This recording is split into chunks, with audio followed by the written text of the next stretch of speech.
Ahora, seguido, vamos a tener a Ana Costa Pérez. Ana Costa Pérez es experta en lenguaje e inclusión y nos va a hablar de la importancia de un correcto uso de la lengua. Ella es doctora en Humanidades y licenciada en Filología y Periodismo y esperemos que esté al otro lado de la red. Posteriormente, cuando Ana acabe su presentación, pasaremos a la parte de ruegos y preguntas, porque sí que es verdad que en esta mesa yo creo que hemos lanzado muchos mensajes y, bueno, también muchos sentimientos.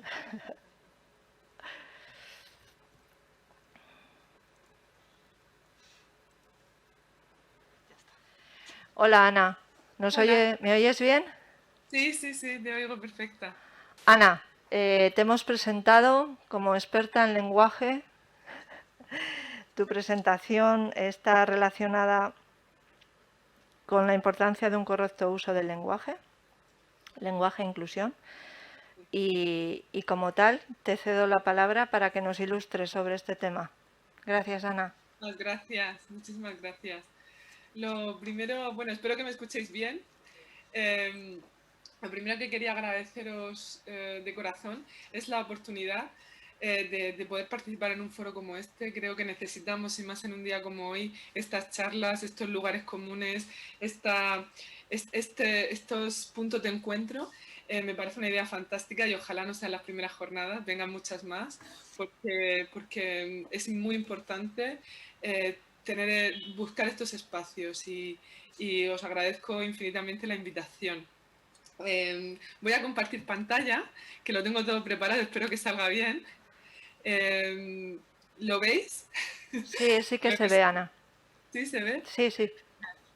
Pues nada, yo había enfocado esta presentación, esta charla, la he titulado Lenguaje inclusivo y discapacidad, aunque veréis que me centro fundamentalmente en la mujer y en cómo en determinados contextos pues, podemos trabajar por incluirla en el lenguaje de una manera efectiva. Lo que no sé si puedo...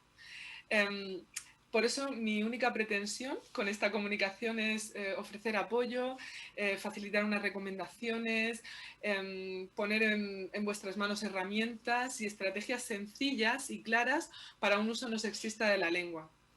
Recordemos que cualquier uso sexista de la lengua es el reflejo de una comunidad que trata de manera desigual a hombres y a mujeres y no es una sociedad deseable, no es una sociedad que queramos y que busquemos. No sé por qué no se cambia ahora.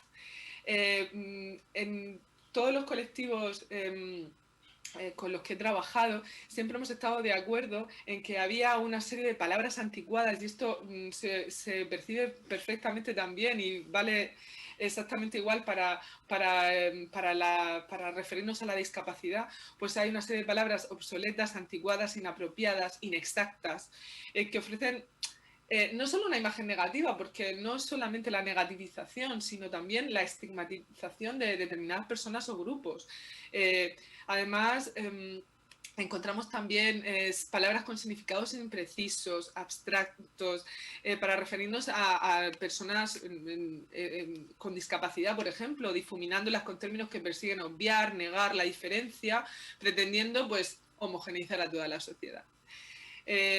Por eso yo creo que es sumamente importante cuidar el lenguaje que utilizamos y en nuestro caso concreto, pues al referirnos no solo a personas con discapacidad, sino también dentro de este colectivo a las personas de sexo femenino.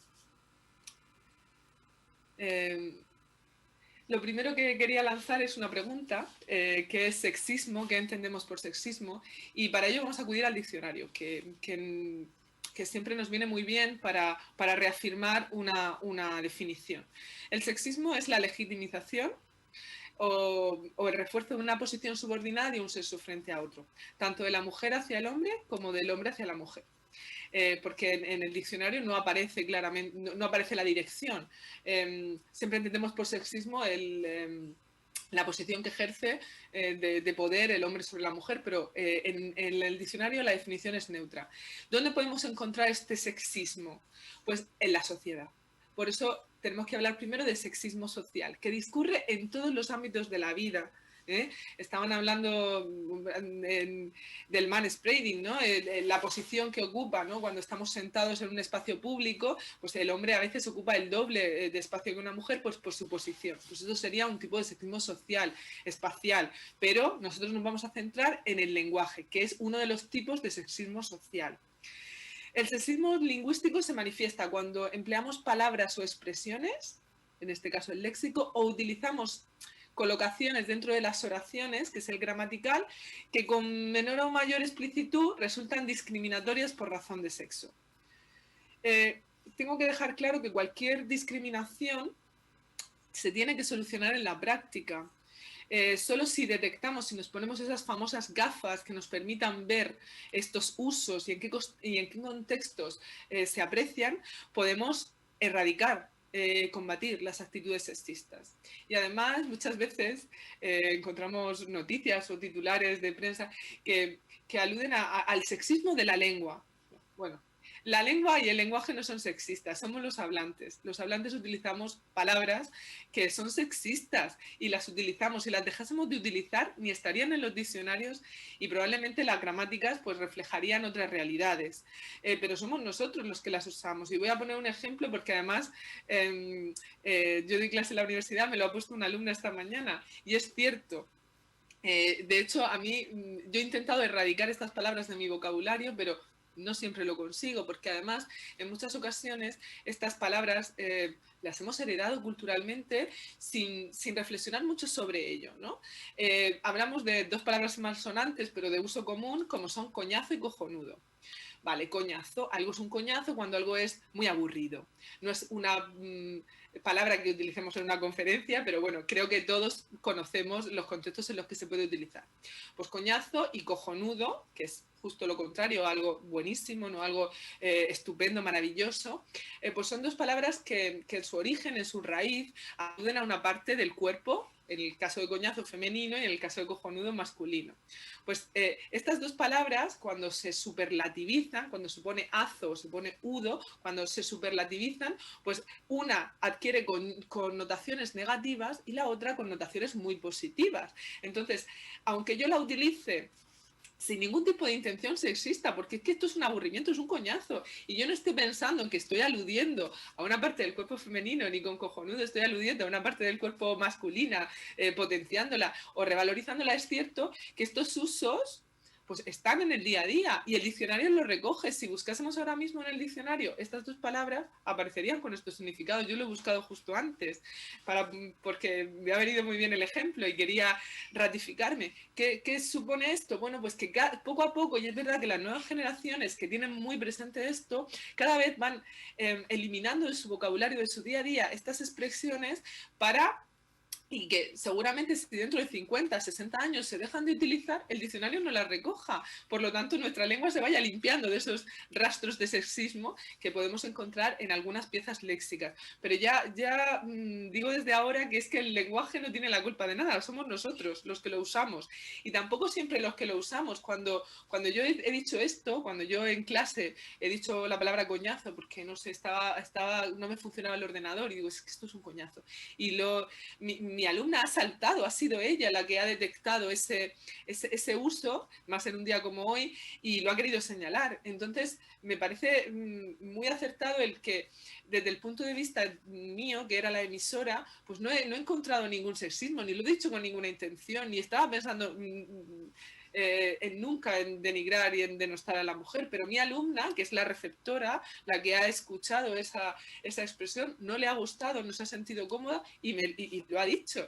Y es esto, es justamente lo que yo quería expresar, que es que el lenguaje, o incluso, yo no lo he dicho con ninguna intención, pero estamos perpetuando usos que probablemente, pues si lo reflexionamos, nadie usara o nadie lo haría con tanta frecuencia.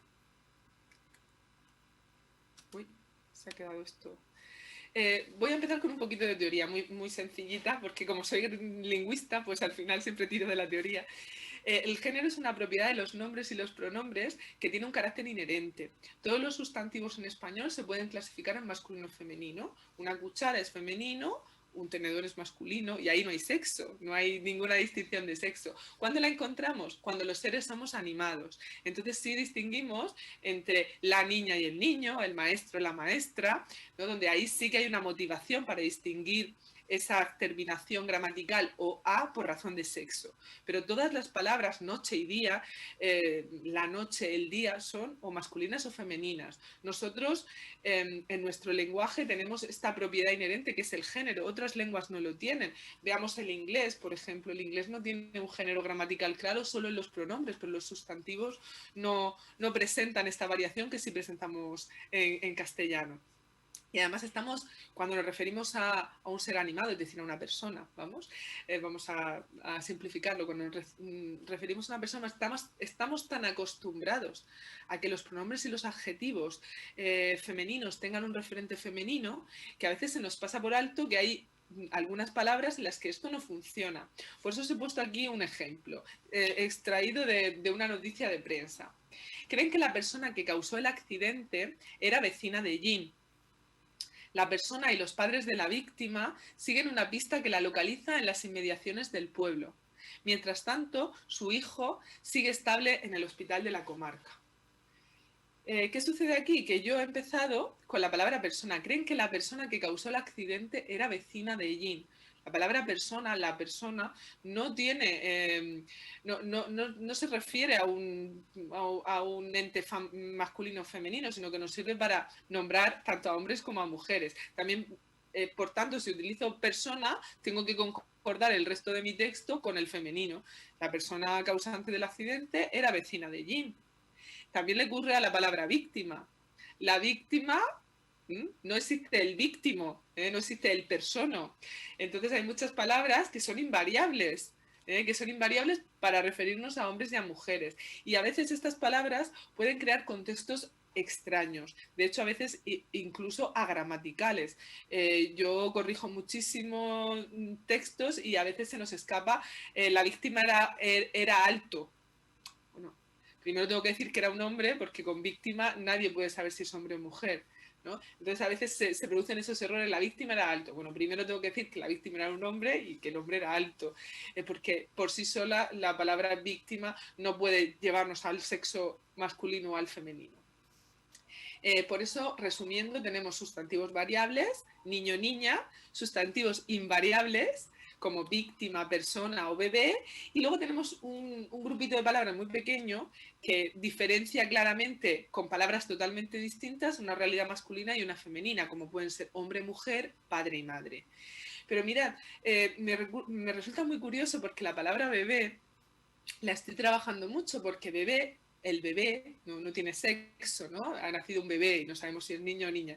Pero cada vez más en Latinoamérica, en Hispanoamérica, se está sexualizando esta palabra y se habla de la bebé o el bebé. Se le pone un artículo masculino o femenino para referirnos, para hacer precisamente esa distinción, cuando es una palabra que nunca ha tenido una marca de sexo, nunca ha tenido una distinción de sexo.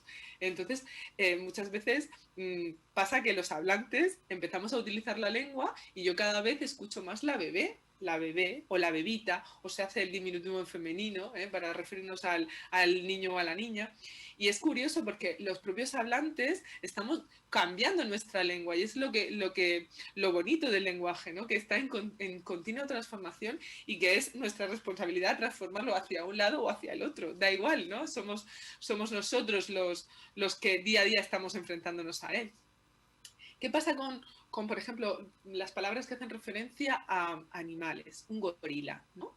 La mayoría de veces que yo hablo de gorilas o que hablo de hormigas, yo no sé si estoy hablando de una hormiga macho o de una hormiga hembra o de un gorila macho o de un gorila hembra. Yo utilizo el gorila o la hormiga y no distingo el sexo de mis referentes, ¿no? Como si yo fuera o estuviera trabajando y fuera bióloga y tuviera que distinguirlo porque es preciso hacerlo, hablaría siempre de macho y hembra, ¿no? El gorila macho, el gorila hembra, o la hormiga macho, la hormiga hembra, si tuviera que hacerlo.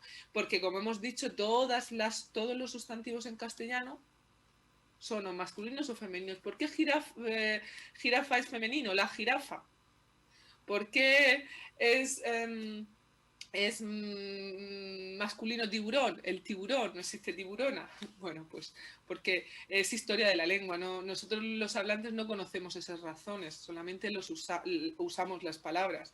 Y bueno, eso corresponde a los lingüistas, pero casi siempre son razones históricas porque heredamos palabras del latín y terminaciones del latín y nada nos importa a los que usamos cotidianamente la lengua, pero es cierto que bueno, que estas palabras invariables también puedo decir la víctima hombre o la víctima mujer si quiero distinguir el sexo, o el bebé niño o el bebé niña, ¿no? Aquí, bueno, aquí está toda la teoría que os acabo de explicar, extraída del manual de la Real Academia, para que veáis que esto tiene una base científica, tiene una base gramatical real y que la gramática pues está ahí para describir lo que día a día nosotros los hablantes utilizamos. Pero estaréis pensando, pero es que ese género no es el género del que yo esperaba oír hablar a Ana, no es este género el que me viene a mí a la mente cuando estamos tratando asuntos de género o cuestiones de género. Y es que hay otro género sociológico, un género que se empieza a utilizar en contextos de comunicación, en redes sociales, que tiene que ver con lo que se considera masculino y femenino, es decir, con los roles. Y aquí, dentro de ese género, encontraríamos distintos aspectos muy interesantes, como son las conductas, los comportamientos, las formas culturales, la vestimenta, la sexualidad, los gestos, el papel social o el desempeño laboral de hombres y mujeres. Estos géneros, ¿no? que casi han difuminado la línea entre lo que se consideraba sexo y género en el plano biológico, pues aglutinan todas estas cuestiones de tanto interés social y que hemos estado hablando y que se ha estado hablando toda la mañana en estas jornadas y que tanto nos interesan. Pero este género no tiene nada que ver con la gramática, es un género social. Es un género que también se puede trabajar desde el lenguaje como voy a empezar a hacer. Y para eso tengo que empezar con la noción de estereotipo, que es muy útil, ¿no? Los estereotipos se presentan como un molde, como si estuviéramos haciendo plastilina en un molde de la masculinidad y otro molde de la feminidad que legitimizan a través de la tradición, de la base social, de unas ideas un poco simples, los comportamientos propios de un sexo y de otro sexo. El estereotipo nos ayuda a organizar nuestra información. Es cierto que la teoría del prototipo, que son teorías científicas, si yo a todos ustedes les digo, pensemos en un perro, nos viene a la cabeza un perro, venga. Nadie piensa en un chihuahua. Casi todo el mundo tiene un perro mediano, con un color neutro, porque funciona en nuestra cabeza el estereotipo, funciona para organizar la información que nos llega y nos facilita mucho la interpretación de la realidad y de nuestro entorno, ¿vale? ¿Y cómo adquirimos los estereotipos? Pues a través del aprendizaje. Y para ello resulta muy importante el contexto, la familia, la escuela, los estudios. Por eso desde estos ámbitos se tiene que trabajar tanto la idea de romper esos moldes, de intentar incluir o romper o incluir o abrir o transformar esos moldes, porque muchas veces la perpetuación de estos estereotipos en función de género no solo afecta a las mujeres, que las mujeres tenemos encima pues una serie de estereotipos vinculados a nuestro papel social, sino que también a los hombres se los simplifica y se los categoriza en un grupo que a lo mejor muchísimos hombres estoy segura que no se sienten identificados con su estereotipo de masculinidad o de género, ¿vale? Entonces me ha parecido importante e interesante explicar la noción de estereotipo. ¿Cómo reconocer dentro de estos grupos, dentro de estos estereotipos, esos papeles de poder, ¿no? Yo he detectado muchísimas formas en los textos que manejo de reflejar esa subordinación de la mujer, ese papel de la mujer, siempre un poquito por debajo del hombre. Y se utilizan palabras como invisibilización, menosprecio, dominación, patriarcado, androcentrismo, invisibilidad, disimetría, asimetría o misoginia, que es ya el punto extremo, que es el odio, ¿no? La manifestación de odio. En la mayoría de los casos, las marcas de discriminación son evidentes, ¿no? Nos hemos transformado mucho, socialmente hemos avanzado y hemos marcado estas situaciones, pero a veces que los matices son muy sutiles. Y esto en el lenguaje se percibe. Se percibe muchísimo. Me vais a permitir que os ponga varios ejemplos, ¿vale? Mi marido me ayuda mucho en casa. Es una frase que se escucha muchísimo. ¿Eso qué implica? Bueno, pues implica que la casa es un espacio de la mujer y que el hombre se considera un intruso que cuando llega y colabora es ayudante. No es responsable, es ayudante. Entonces muchas veces cuando transformamos estas oraciones y le damos justo la vuelta, mi esposa me ayuda mucho en casa, nos damos cuenta que es una oración que se oye muy poquito, que se oye muy poco y que realmente pues, utiliza el verbo ayudar, que es un verbo tan bonito y tan útil, ¿no? Pero que refleja un contexto en el que, bueno, pues podemos atisbar cierta discriminación o por lo menos un papel predominante en el espacio de la casa, que es el femenino, frente al hombre que viene de fuera. Yo creo que esta frase es muy significativa y que también entiendo que hay hombres que no se sienten para nada identificados con este papel de meros ayudantes, ¿no? Participan al 50% o al punto que hayan establecido las relaciones en las parejas, pero es cierto pues que es una frase tan inocente, pues, que esconde a veces una situación cuanto menos curiosa. Había mucha gente en esta manifestación, también había mujeres y algunos niños. Esta frase es real, periódico. Había mucha gente en la manifestación. Gente, hemos visto como víctima o persona, que son palabras no en el sexo masculino o femenino. Gente solo hombres, no. De gente ya están los niños y las mujeres incluidas e incluidos. ¿Qué hacemos entonces? Pues también pasa con las Olimpiadas, en el contexto de las Olimpiadas de hace del pasado verano, había muchos deportistas, había 30 deportistas en la delegación española, 3 de ellas mujeres. ¿Vale? Pues es que en la palabra deportistas ya están incluidas las mujeres también. No hace falta, si quieres, bueno, pues también di el número de hombres pero muchas veces en gente, deportistas, personas, tenemos como la obligación de hacer una alusión al número de mujeres cuando ya están incluidas. Y un ámbito que tenemos que trabajar muchísimo es el ámbito de las profesiones. Nos tocó una jueza, pero actuó de manera muy profesional. Estos ámbitos tan masculinizados, porque tradicionalmente una jueza era la mujer de un juez, así lo refleja el diccionario hasta 1992. Jueza, mujer del juez, no persona que ejerce, ¿no? O mujer que ejerce la profesión. Entonces hay profesiones que por lo que sea están tan masculinizadas, o la tradición ha hecho que solo ejerzan esa profesión, que bueno, a las mujeres pioneras les costó mucho que se les llamara juezas. De hecho, con la jueza Alaya, yo ponía de verdad la oreja en las noticias porque no sabía si decían juez Alaya o jueza Alaya. Y estaba ahí diciendo, o la mujer juez, decía mucho, la mujer juez. Bueno, pues tenemos jueza, es lo que nos dice de la gramática, que igual que decimos maestro, maestra, pues decimos juez, jueza. ¿Y qué pasa con médica? Nos suena fatal. La médico, la mujer médico o la doctora. Pero médica, qué mal nos suena. Pero es que es lo que se debe decir. El médico, la médica. Acudo a la médica, igual que acudo al médico.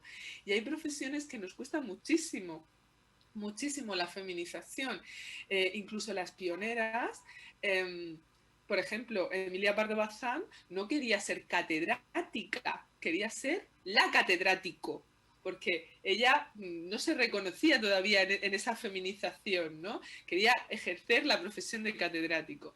Y bueno, con las profesiones veremos que la Real Academia es muy clara, dice que hay que feminizar siempre que se pueda, aunque en la sociedad todavía pues nos cueste un poquito estos cambios, cada vez más nos tendremos que acostumbrar a oírlos, porque además recordemos que tradicionalmente una notaria era la mujer del notario del pueblo. Entonces, claro, quitarnos este estigma de mujer de para convertirnos en la mujer que ejerce la profesión, pues requiere un tiempo. Estamos en ello, yo creo que todo esto llegará a un punto en el que esté totalmente superado, pero todavía seguimos en proceso de transición y hay profesiones pues, que les cuesta un poquito más. También hablo de las profesiones que siempre hemos ejercido las mujeres, como secretaria, como limpiadora, asistenta, como comadrona. Un puesto como el de secretaria le iría muy bien, ¿no? Porque la secretaria está muy estereotipada, ¿verdad? Hablamos de un tipo de mujer muy estereotipada. Pero cuando esa profesión la puede ejercer perfectamente un hombre, de hecho la ejercen hombres perfectamente, pero no se los llama secretarios, se los llama auxiliares, se los llama ayudantes, se les llama de otras maneras, pero secretarios, pocas veces se utiliza la palabra secretario. En cambio, secretaria sigue siendo de uso muy común. También pasa con asistenta o mujer de la limpieza. De hecho, la palabra asistente tiene otro significado distinto. La masculinización de asistenta no implica limpieza de hogar. Entonces es una palabra un poco extraña porque su masculinización también pasaba con azafato, que al principio nos costaba muchísimo, llamábamos auxiliar de vuelo. ¿No? Azafato, qué mal suena, ¿no? Y ya cada vez nos vamos acostumbrando más a que haya hombres que ejerzan esa profesión. Pues también pasa al contrario, comadrón. Hace muy poquito que la academia admitió comadrón como profesión, porque era comadrona. Y claro, como además comadrona viene de madre, de una que es solamente femenina, que padre es la masculina, pues costaba mucho que un hombre pudiera ejercer la profesión de comadre, de comadrona, y bueno, pues la ha admitido y es de comadrón. Entonces, bueno, que sepáis que este problema de las profesiones está en continuo cambio social y el lenguaje así lo refleja. Y también pasa en el estereotipo masculino. ¿Qué pasa con el androcentrismo? Que me habéis oído hablar un poquito antes de qué era el androcentrismo, que es la práctica o costumbre,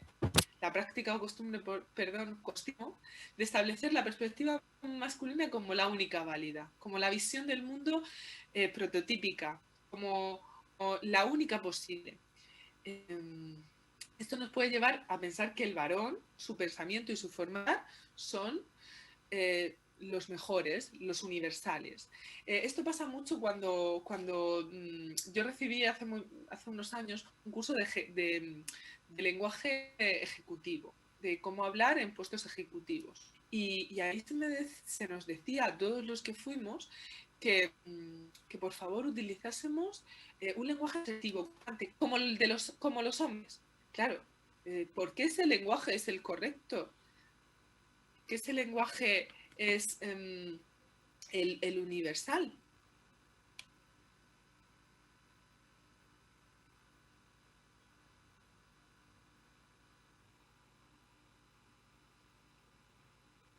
¿Me oís? Ay, perdón. No sé en Sí, qué sí, punto sí, he se te quedado. oye. ¿Sí? Vale. Es que me había puesto aquí la pantalla que tenía un problema con el audio. Digo, ay, no sé cuándo ha sucedido. Bueno, continúo, que iba por el androcentrismo y el lenguaje, bueno, que realmente la forma de expresarnos hombres y mujeres es muy parecida. Sí que hay ciertas diferencias que se han ido estudiando, los hombres son mucho más asertivos, las mujeres damos a lo mejor un poco más de rodeo o mostramos menos seguridad porque se nos presupone más empáticas. Y es cierto bueno, que hay ciertas diferencias que se pueden percibir, pero creo que nos entendemos perfectamente y que una mujer que sea más seria o más autoritaria no es más masculina, o un hombre que sea o que utilice un lenguaje más cercano es por eso más femenino. No, el lenguaje está ahí y las estrategias y las tácticas están ahí para que las utilicemos. Creo que el diálogo, que la comprensión debe llegar también a todas las esferas. No hace falta ser cuando uno ejerce, es jefa o jefe, tiene que ser más duro, más asertivo, como los hombres. No, creo que todo esto ha ido cambiando, irá cambiando, y es la sociedad que nos espera, ¿no? Y una sociedad inclusiva y una sociedad en la que cada vez haya menos diferencias en estos ambientes. Yo quería ofreceros una serie de alternativas a, no sé si puedo ir para atrás, al uso del masculino genérico. Ya sabéis que el masculino es el género gramatical que se utiliza para incluir a hombres y a mujeres. Yo digo todos vosotros, y seguro que en el público hay más mujeres que hombres, seguro. Pero es cierto que es el que la gramática me avisa que es el que tengo que tengo que utilizar, y que el masculino tiene un valor restrictivo que solo señala a los hombres, y también tiene un valor general, genérico, que señala a las mujeres igualmente. Podemos y tenemos formas para atenuar ese masculino genérico.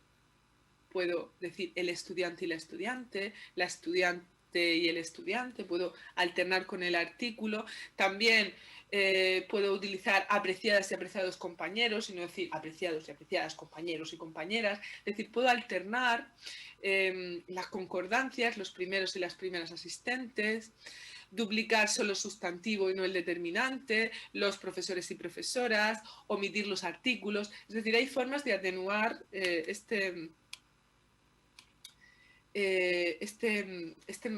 uso gramatical de la lengua. ¿Cómo podemos hacerlo? También existe la posibilidad de utilizar colectivos. Yo cada vez lo estoy intentando más. Alumnado, estudiantado, ¿no? Por alumnos y alumnas, ¿no? Persona, gente, son palabras que no marcan el sexo de los oyentes, por ejemplo. Miembro, miembro, no existe miembra, por mucho que encontrásemos eso de los miembros y las miembros del gobierno, no existe, ¿no? Miembro es solamente masculino, como víctima es solamente femenino, y ya pues marcaremos el sexo con otras palabras. También podemos hablar de comunidad, de profesorado, de candidatura en lugar de candidato o profesor. También es cierto que muchas veces estos usos discriminatorios se advierten en los tratamientos de cortesía, ¿vale?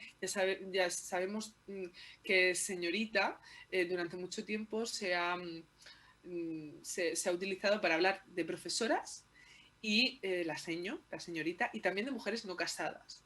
Esta acepción no está en señorito. Señorito de hecho no se utiliza casi nunca señorito.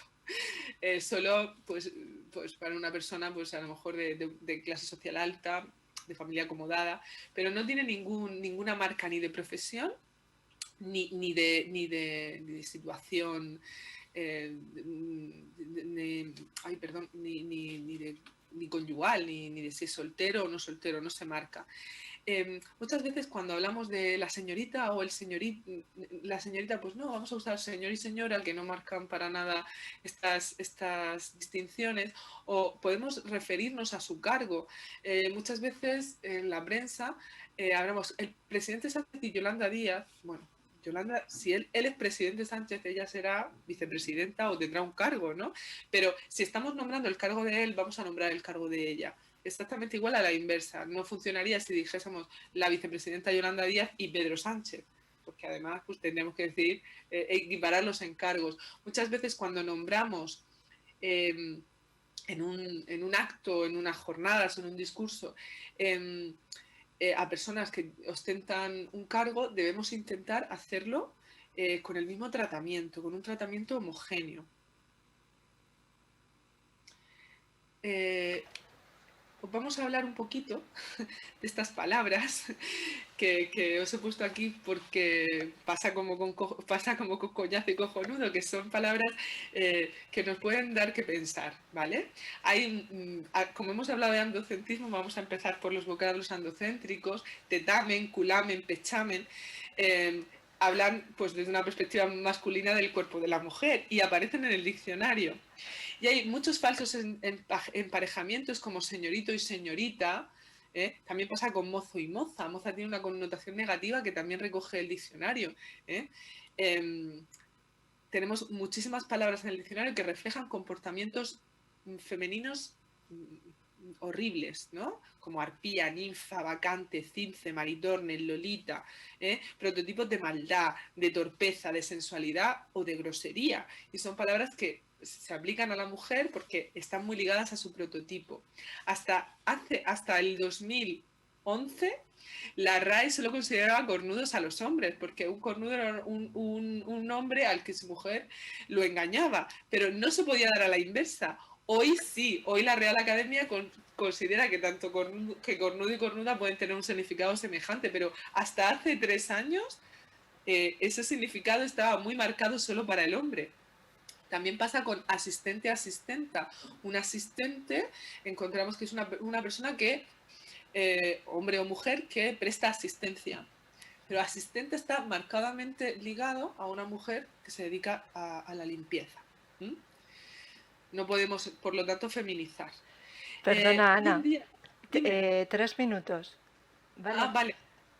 Vale, pues una de las cosas que más me interesaba decir es que todo este lenguaje inclusivo debe llegar a las redes sociales, que un mensaje breve no tiene por qué ser igual a un mensaje descuidado, que aunque tengamos muy poquitos caracteres, tenemos que respetar las normas gramaticales y cuidar el sentido del texto. Aunque imitamos la oralidad, ahora mismo hay una serie de tendencias como la todes, y también la X, ¿no? Que se observan, o la arroba en sus tiempos, ¿no? Que algunos nos acordamos de esa arroba, bueno, que intentan incluir en este tipo de textos tan cortitos al hombre y a la mujer, pero que siempre tenemos que intentar, pues, todas estas herramientas que he ido comentando, pues insertarlas en estos mensajes breves también, que son muy importantes, muy, muy importantes, tan importantes como cualquier texto largo, ¿vale?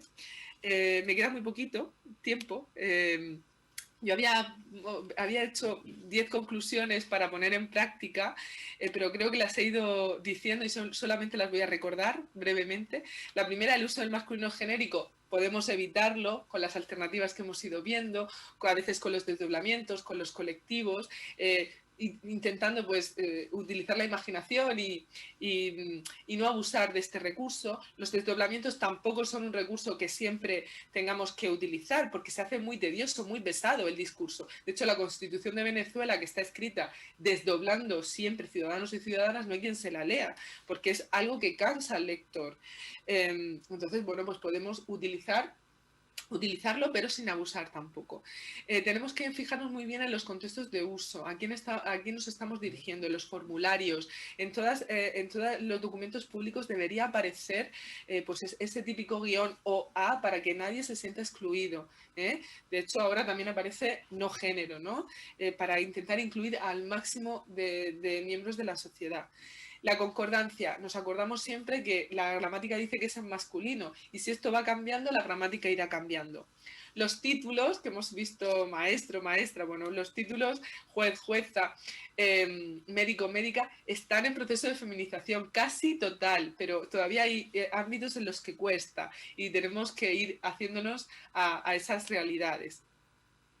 Es muy importante aprender, a reconocer estos usos.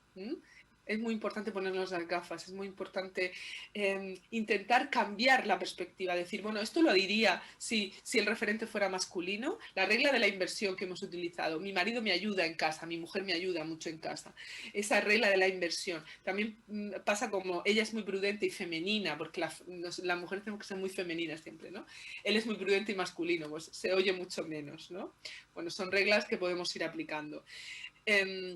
Y cuando utilizamos las imágenes, la televisión o incluso pues, cualquier trabajo que presentemos, es muy importante que aparezcan reflejadas las mujeres, tanto como los hombres. Hay muchas universidades que parece que no van mujeres, porque no ofrecen en sus folletos, en sus páginas web, a mujeres estudiando. Hay que intentar, pues estudiando una ingeniería, pues si es que es una profesión que pueden ejercer hombres y mujeres. Vamos a intentar que en esas imágenes aparezcan reflejadas.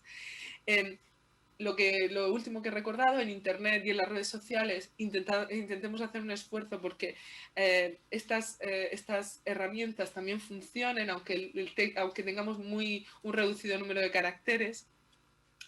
Intentar ser un poco coherentes. Si buscamos una sociedad igualitaria, una sociedad inclusiva, tenemos que utilizar un lenguaje inclusivo o intentarlo. No siempre se puede, no en todos los contextos, pero si nos vamos proponiendo pequeños cambios, llegaremos. Y bueno, lo último que quería decir es que con el lenguaje que persigue una sociedad más justa, integradora, tenemos que materializarlo en la equidad, en la igualdad de sexos, que debería ser una prioridad. Este esfuerzo parte de una profunda reflexión acerca del lenguaje, de su relación con el mundo igualitario que queremos construir y que desde estas jornadas y desde todos los ámbitos debemos esforzarnos por fomentar. No solo se trata de añadir unas determinadas palabras o evitar otras, se trata de hacer patente una voluntad inclusiva para ambos sexos y de utilizar la potencialidad y creatividad de nuestra lengua. Creo que me he ajustado al tiempo. Muchísimas gracias.